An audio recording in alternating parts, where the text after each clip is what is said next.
Salam sehat sejahtera, jumpa lagi di channel Mata Ketiga.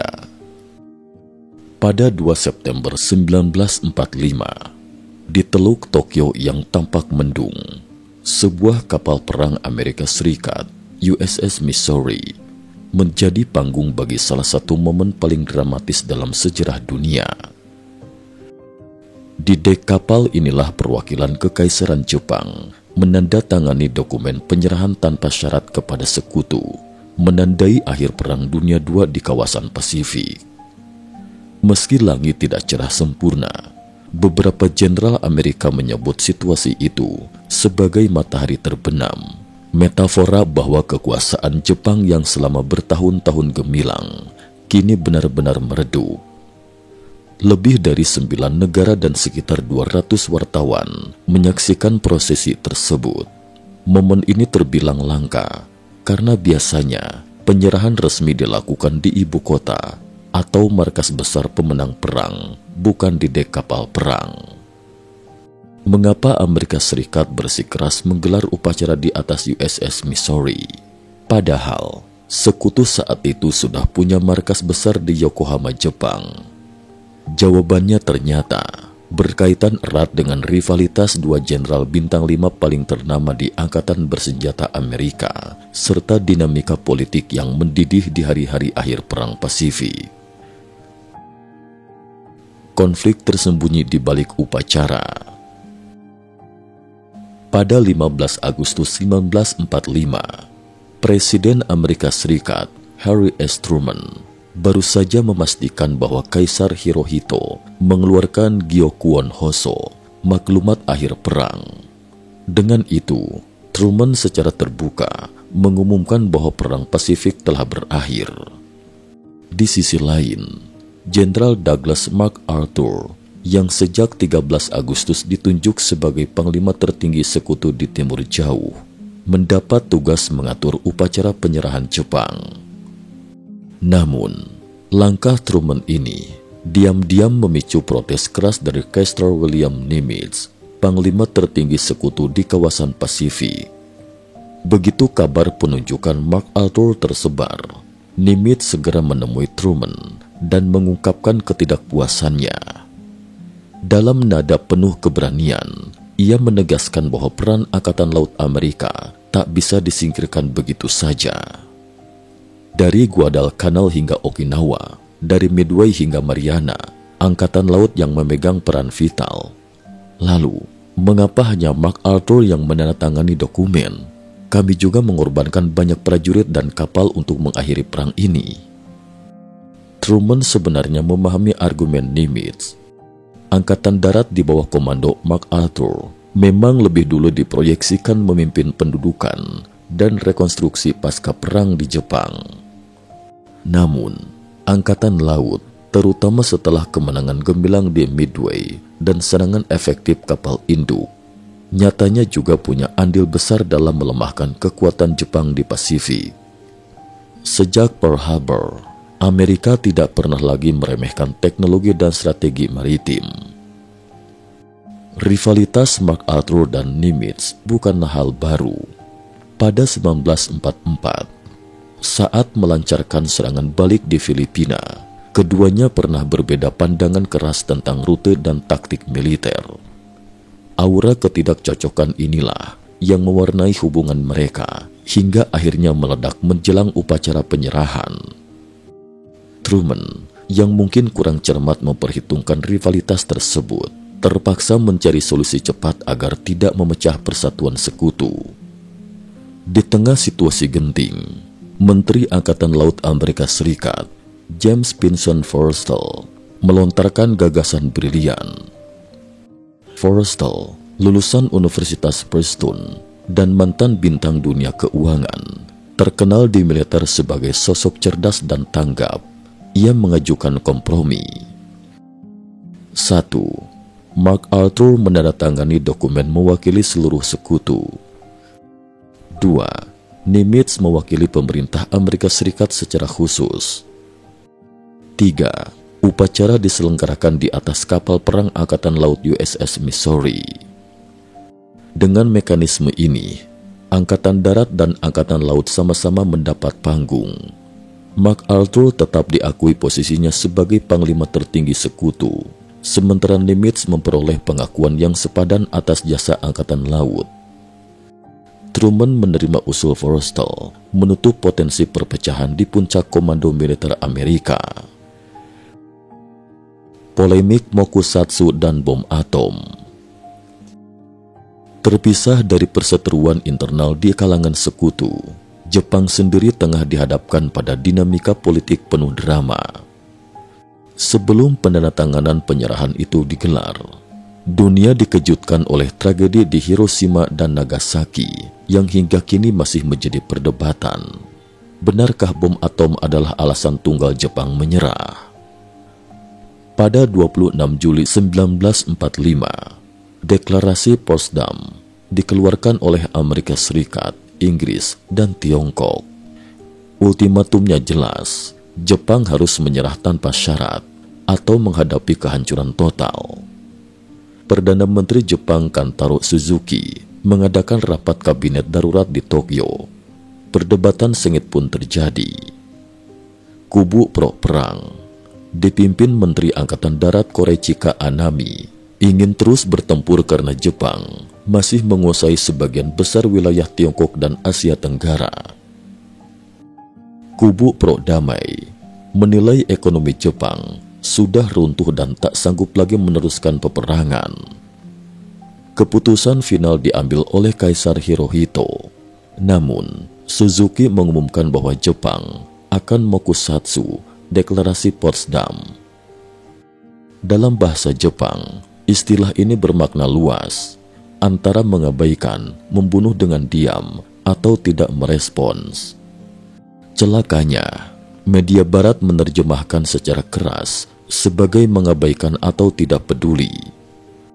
Presiden Truman yang menerima kabar itu pun meledak marah. Jepang dianggap angkuh karena seolah tak menggubris ultimatum sekutu. Kemarahan Truman kian memuncak ketika intelijen Amerika menyadap laporan rahasia dari Istana Kekaisaran. Hirohito rupanya menunda menyerah karena dua alasan. 1. Ia takut sistem kekaisaran runtuh dan tidak bisa lagi menjadi kaisar. 2. Ia masih menaruh harapan pada Fakta Non-Agresi Soviet Jepang 1941. Ia yakin Soviet takkan menyerang dan mungkin bersedia menjadi penengah antara Jepang dan Amerika Serikat. Truman tersinggung mengetahui Jepang lebih takut pada Soviet daripada Amerika. Baginya, tindakan Jepang menunda waktu adalah strategi licik agar mampu memulihkan kekuatan. Begitu Amerika berhasil menguji bom atom di Alamogordo pada 16 Juli 1945, Truman merasa punya senjata pamungkas yang bisa menundukkan Jepang tanpa bantuan Soviet. Kekuatan bom atom dan masuknya Soviet mengakhiri harapan Jepang.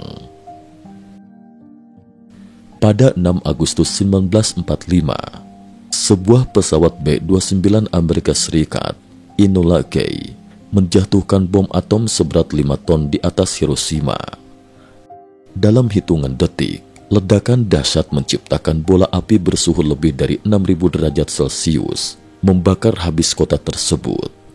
Sekitar 200.000 orang tewas seketika. Kabut asap menyerupai jamur raksasa, membumbung di atas pusat kota, seakan menandakan datangnya kiamat kecil di Jepang. Namun pemerintah Jepang menyebutnya sebagai meteorit yang jatuh, agar publik tidak panik dan tetap mendukung militer. Para pemimpin militer Jepang juga berasumsi Amerika hanya memiliki satu bom atom. Dengan begitu, mereka masih menaruh harap pada Uni Soviet untuk menengahi negosiasi damai. Truman makin marah dengan sikap Jepang. Ia mengeluarkan ancaman pada 7 Agustus. Bila Jepang tidak segera menyerah tanpa syarat, bom atom kedua akan dijatuhkan. Perdana Menteri Kantaro Suzuki pun mengirim duta besar Sato Naotake untuk meminta Uni Soviet jadi penengah. Petang 8 Agustus 1945, Menteri Luar Negeri Soviet, Vyacheslav Molotov, dingin-dingin saja menolak permintaan tersebut. Lebih mengejutkan lagi, Soviet menyatakan diri bergabung dengan sekutu dan siap berperang melawan Jepang. Sebuah palu godam psikologis menghantam Tokyo. Jepang sejak lama trauma pada kekuatan besar Soviet. Trauma ini bermula dari pertempuran Khalkhin Gol 1939, di mana Jenderal Georgy Zhukov menghancurkan pasukan Kuantung Jepang yang dianggap paling elit dengan kerugian lebih dari 50.000 tentara di pihak Jepang, sedangkan Soviet kehilangan sekitar 9.000. Setelah kekalahan memalukan itu, Jepang tahu betul bahwa menghadapi Soviet bukan perkara mudah. Dan benar saja, pada 9 Agustus 1945, Soviet melancarkan serangan ke Manchuria dengan kekuatan 1,5 juta tentara, 5.000 tank, 28.000 artileri, dan 4.300 pesawat. Di saat bersamaan, bom atom kedua, Fat Man, dijatuhkan di Nagasaki, menewaskan lebih dari 100.000 orang. Bagi Tokyo, ini bagaikan serangan beruntun yang datang dari dua arah, Uni Soviet di utara dan Amerika di selatan. Kaisar Hirohito antara pertahankan takhta dan ketakutan akan kehancuran. Menghadapi situasi genting, Kaisar Hirohito akhirnya setuju untuk menerima syarat deklarasi Potsdam, tetapi meminta jaminan agar sistem kekaisaran dipertahankan. Harapannya, ia tetap bisa berkuasa sebagai simbol negara. Namun sekutu bersikeras bahwa penyerahan Jepang harus benar-benar tanpa syarat. Faksi militeris Jepang yang fanatik melihat peluang ini untuk melanjutkan perang. Mereka menggerakkan rencana Gokusai-Keisen, pertarungan sampai titik darah penghabisan. Bahkan, sempat muncul rencana kudeta untuk menggulingkan pemerintahan Kantaro Suzuki dan memaksa Jepang terus berperang. Di tengah situasi semakin kacau, Amerika Serikat mengeluarkan pernyataan yang lebih lunak. Masa depan politik Jepang ditentukan sendiri oleh rakyatnya. Meski tak eksplisit menyebut kaisar tetap berkuasa, hal ini cukup menenangkan Hirohito. Merasa jaminan dirinya aman, ia akhirnya memutuskan menyerah tanpa syarat. Pada 14 Agustus 1945, pukul 12 siang, Hirohito membacakan maklumat akhir perang melalui siaran radio. Pertama kalinya rakyat Jepang mendengar suara kaisar mereka secara langsung. Keesokan harinya, Jepang resmi mengumumkan penyerahannya kepada sekutu. Pertumpahan darah di Manchuria dan kehancuran pasukan Kuantung. Meskipun Jepang mengibarkan bendera putih, pasukan Kuantung di Manchuria masih terlibat pertempuran sengit melawan tentara merah Soviet hingga 2 September 1945. Dalam operasi singkat namun brutal, Soviet menewaskan 450.000 tentara Kuantung. Sebanyak 600.000 lainnya ditawan dan dikirim ke kamp kerja paksa di Siberia. Kondisi lingkungan yang amat dingin menewaskan banyak prajurit Jepang setiap harinya. Mayat mereka dibuang dan menjadi mangsa binatang liar. Brutalitas ini memperkuat kebencian dan rasa takut Jepang kepada Soviet. Sementara bagi Uni Soviet, kemenangan di Manchuria sekaligus menegaskan statusnya sebagai kekuatan militer besar yang tak bisa diabaikan di kancah internasional. Peran Tiongkok dan keterbatasan militer Jepang. Seringkali tak disadari bahwa Tiongkok pun berperan sangat signifikan dalam melemahkan Jepang. Sejak insiden Mukden 18 September 1931, Tiongkok sudah berperang melawan invasi Jepang. 14 tahun lamanya, Tiongkok menjadi penahan kekuatan darat utama Jepang. Akibat perlawanan sengit di Tiongkok, Jepang tak pernah bisa memindahkan sebagian besar pasukan darat elitnya untuk memperkuat front di Pasifik. Pasukan Kuantung di Manchuria sendiri kebanyakan diisi prajurit muda tanpa pengalaman tempur. Faktor inilah yang membuat tentara Soviet dengan mudah melumat mereka dalam operasi Manchuria 1945. Bom atom versus masuknya Soviet, faktor penentu kekalahan Jepang. Banyak sejarawan modern, termasuk Tsuyoshi Hasegawa dan Ward Wilson, berpendapat bahwa ancaman Sovietlah yang lebih menentukan percepatan menyerahnya Jepang dibandingkan dua bom atom. 1. Bom atom memang menghancurkan dua kota besar dan menewaskan ratusan ribu orang. Tetapi Jepang masih sempat menutup-nutupi realitas Hiroshima dan Nagasaki dari warganya. 2. Deklarasi Perang Soviet 9 Agustus 1945. Begitu Soviet menyerbu Manchuria, pimpinan tertinggi Jepang menyadari bahwa mereka akan terjepit dua arah, Soviet dari utara, Amerika dari selatan. Trauma Khalkhin Gol kembali menghantui. 3. Diplomasi yang gagal. Jepang mulanya berharap Soviet akan bersikap netral hingga 1946, bahkan bisa menjadi penengah. Namun, Joseph Stalin sudah sepakat dengan pihak sekutu untuk menyerang Jepang. Pada akhirnya, tekanan dari dua sisi, bom atom dan Soviet, meruntuhkan ambisi Jepang. Akan tetapi, beberapa analis menyimpulkan bahwa efek kejut serangan Sovietlah yang benar-benar menyegel nasib kekaisaran Jepang. USS Missouri, panggung rekonsiliasi di tengah rivalitas besar. Dengan latar belakang cerita panjang itulah, upacara penyerahan Jepang di atas USS Missouri menjadi begitu dramatis. Pada 2 September 1945, Mark Arthur memimpin prosesi, sementara Nimitz menandatangani dokumen atas nama Amerika Serikat. Perwakilan Jepang menundukkan kepala, mengakhiri perang yang telah merenggut jutaan nyawa di seluruh Asia Pasifik. Dengan satu pena, segala kesombongan militer kekaisaran Jepang runtuh. Di sudut lain dek kapal, wartawan dari 9 negara merekam tiap gerakan dengan perasaan campur aduk, lega, haru, dan penasaran akan masa depan.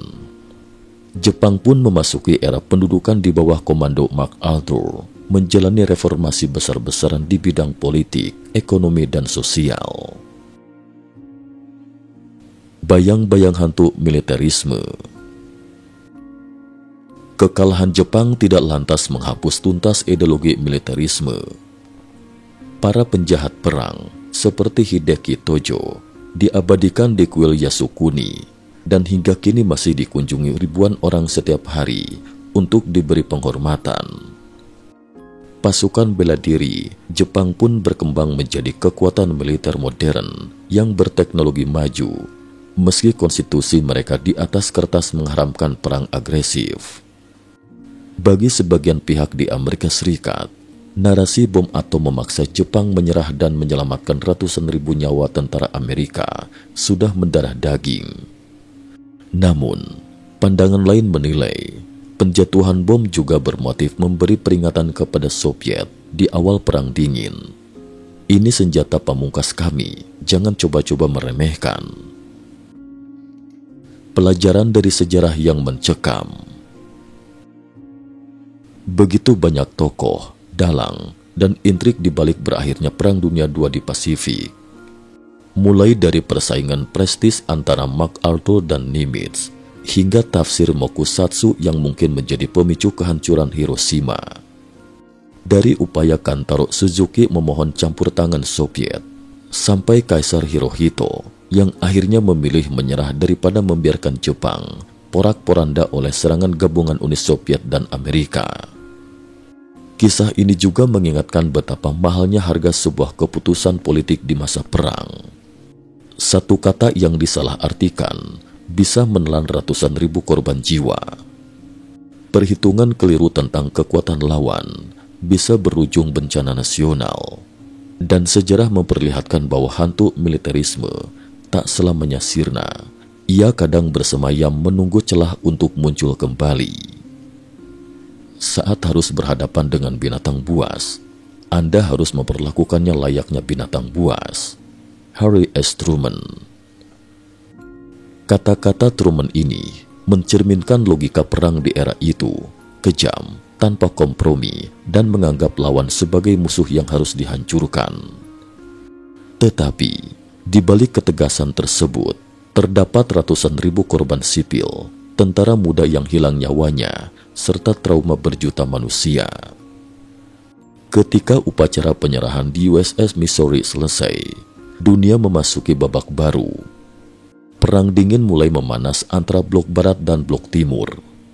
Amerika Serikat dan Uni Soviet kini berlomba membangun persenjataan nuklir yang lebih dahsyat. Perdamaian pasca perang rupanya rapuh, bagai meniti jembatan tipis di antara dua jurang kecurigaan dan ambisi kekuasaan. Namun, bagaimanapun, 2 September 1945 di atas USS Missouri menandai satu hal yang pasti. Bayangan Perang Dunia II akhirnya memudar, memberi waktu bagi jutaan manusia untuk menata ulang kehidupan.